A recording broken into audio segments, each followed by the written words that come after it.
নমস্কার বন্ধুরা, বাঙালির রান্নাঘরে আপনাদের স্বাগত। বন্ধুরা দেখুন, আমি বাটা মাছ নিয়ে নিয়েছি আর কলা নিয়ে নিয়েছি, এই ডাটা নিয়ে নিয়েছি।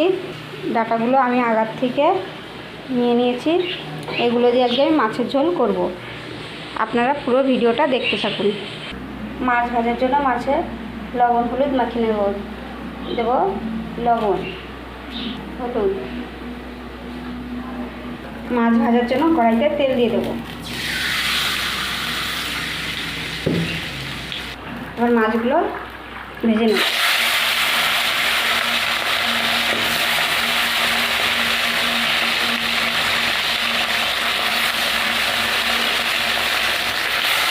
মাছটাও উল্টে দেবো।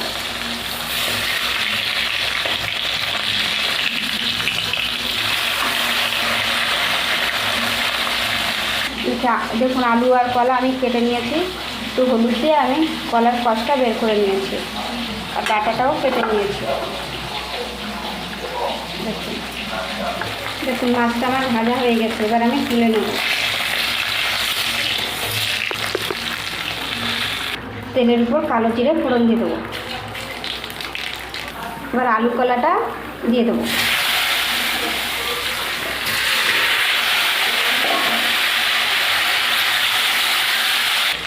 দিয়ে দেবো লবণ হলুদ। আলু কলাটাকে ভালো করে ভেজে নেব। এবার ডাটাটা দিয়ে দেবো।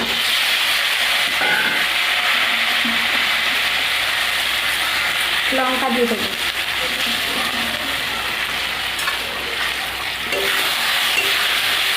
ডাটা লঙ্কা দিয়ে একটু নাড়িয়ে নেব।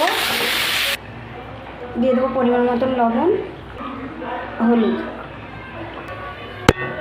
এবার ঢাকা দিয়ে দেবো। এবার ঢাকাটা খুলে নেব। ঝোলটা আমার ফুটে উঠেছে। এবার মাছগুলো দিয়ে দেবো। মাছটা দিয়ে আমি ঝোলটা আরেকটু ভালো করে ফুটিয়ে নেব। দেখুন বন্ধুরা, আমার মাছের ঝোলটা হয়ে গেছে। এবার আমি নামিয়ে দেবো। আপনাদের যদি এই রেসিপিটা ভালো লেগে থাকে তাহলে লাইক কমেন্ট শেয়ার এবং সাবস্ক্রাইব করে দেবেন।